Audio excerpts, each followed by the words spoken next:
Thank you for joining us, America. Tina is in Chicago. How are you, Tina? Hi, how are you? Better than I deserve. How can I help? Dave, my question is actually regarding my parents. I found out a couple of weeks ago that they are basically broke. They are in tremendous debt.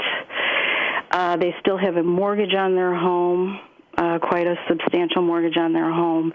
And I'm trying to figure out a way of advising them what to do, where to go from here as far as getting out of this debt, selling their home, possibly maybe looking into a rental somewhere. My mom had asked me about a reverse mortgage. I don't really know much about that. She's also considered bankruptcy. They do have a little bit of equity. What do they owe on their home? What do they owe on their home? Okay, let's see here. They owe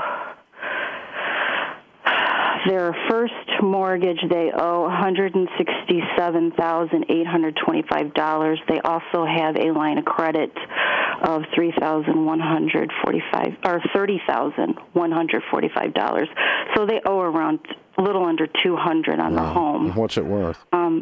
If they were to sell, I would say after selling, this is being conservative, about $275,000. So you think the house would go on the market for around $300? Right. Okay. All right. I think they could probably list it for $330 after it's all said and done. Okay, that's what I was asking. Maybe coming away with So what other debts have they got? Okay, they have probably around $44,000 in credit card debt. Okay. What else? That's it. They own their car? They own their car, yes. They have one car? An older vehicle that's been paid for. One? Just one vehicle. Okay. And and what is their income? Okay, they're both retired. He's 75 and a half, she's 66 and a half. Their income is basically Social Security, his Social Security, her Social Security, and then they have an annuity that pays them payments monthly, which the total of all three is $3,763. How much is in the annuity? The annuity, they get payments from, I don't know a whole lot about this, but I saw paperwork that said as of the end of December of last year, the balance was $64,504. Okay, so basically we have $100,000 in equity, we have $64,000, and we have versus a $44,000 debt, and they don't make enough income to pay their house payment. That's how they've gone into credit card debt. Their house payment is a little over $1,000. By the time they pay both their house payments, $200,000 worth of debt cannot be supported on $3,000 a month. Correct. That's how they got into credit card debt, because they're paying their house payment and then they use credit cards to live.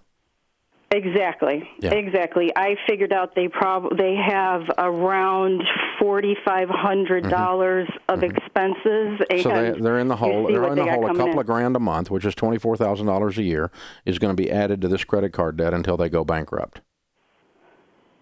If they don't stop, they're in a death spiral, mathematic death spiral. Okay, so the house is gone.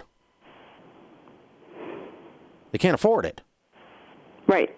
Can't afford it. And no reverse mortgage will touch it, because reverse mortgage only makes a loan of 55 to 60% of the value of the equity, and they don't have any equity if you apply that figure to it. So besides that, reverse mortgages are horrible. But aside from that, so we're selling the house, and where do they live? In Chicago? We're actually about an hour outside Chicago in Indiana, Crown Point, Indiana. Good. Okay. So there's a chance we find them a little condo for $100,000. I've been looking into that. That's very hard to do. I know. But it's just, here's the thing. So you're not opposed to getting another mortgage on something? I don't want them to have a mortgage. They don't make any money. They have a $3,000 income. They can't afford a mortgage. I mean, rent. and they got $44,000 in credit card debt. So Yes. I will take their 100 equity and buy them something if I can pay cash for it. But otherwise, I'm going to pay off their credit card debt and let them rent. Okay. Because I do not want them back in a mortgage again. And I hate to cash out. There's one asset, this annuity, although it probably sucks. Yeah. But if you cash it out, it's probably going to have taxes on it. Hey, jump online and get with one of our SmartVestor pros and unpack that annuity with them and see if you can get them out of it. If you can get them out of it and clear the credit card debt, I would rather them be in a paid-for house with almost no money and be debt-free, credit cards and everything, a paid-for condo. And I would liquidate that annuity. I would liquidate that house. I'd pay off the credit card debt, and I'd buy something for cash with what the cash is left and try to leave $10,000 in an emergency fund. And they're 100% broke with a paid-for condo of some kind and a $2,000 a month income to live on. And they make it out on that. Okay, so you do think they should get rid of cash out this annuity? Possibly. That's why I said you need to sit down with a SmartVestor Pro. I don't know what the implications of that are, because without getting into unpacking the entire annuity on the air, which I'm not going to do. We've already unpacked their entire situation on the air. So just sit down with somebody and look at that. That's a possibility. But I can just tell you 100%, they can't afford this house. There's no scenario in the mathematics you gave me here where they afford this house, unless you guys write them a check for $100,000 or something. If you got an extra $100,000 laying around, maybe they keep their house. You pay off the credit card debt, you pay down the mortgage, you pay off that second mortgage, maybe they can make it on the first mortgage. But unless you got $100,000 you can throw at this, they don't keep this house. It's just they've already spent all the money, because basically they were asleep at the wheel financially, and the credit card debt is not because they were irresponsible. It's because they had a burn rate above their income. And they've been covering the burn rate for existence. That's what's going on here mathematically. It's so hard to work through these things, though, Tina, because it's just so emotional. You love your parents and you wanted good stuff for them, just like you love your kids and you want good stuff for them.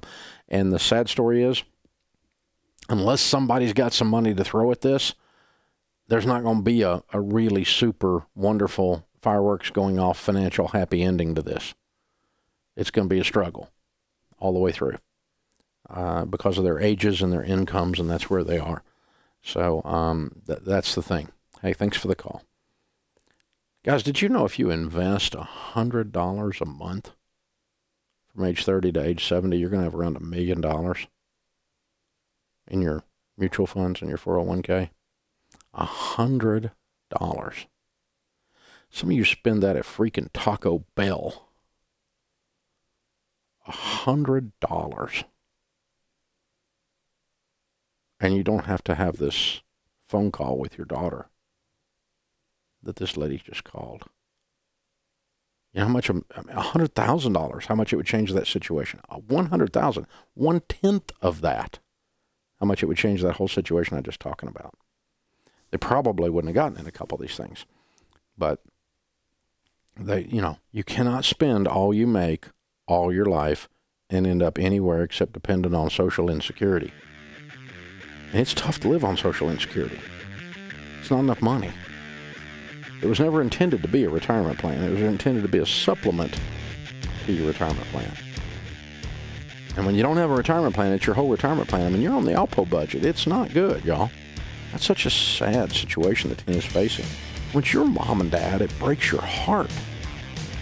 And that's where Tina is. And she kind of, like she said, she just discovered this. So they've kind of, from their shame, have hidden it all these years. This is the Dave Ramsey Show.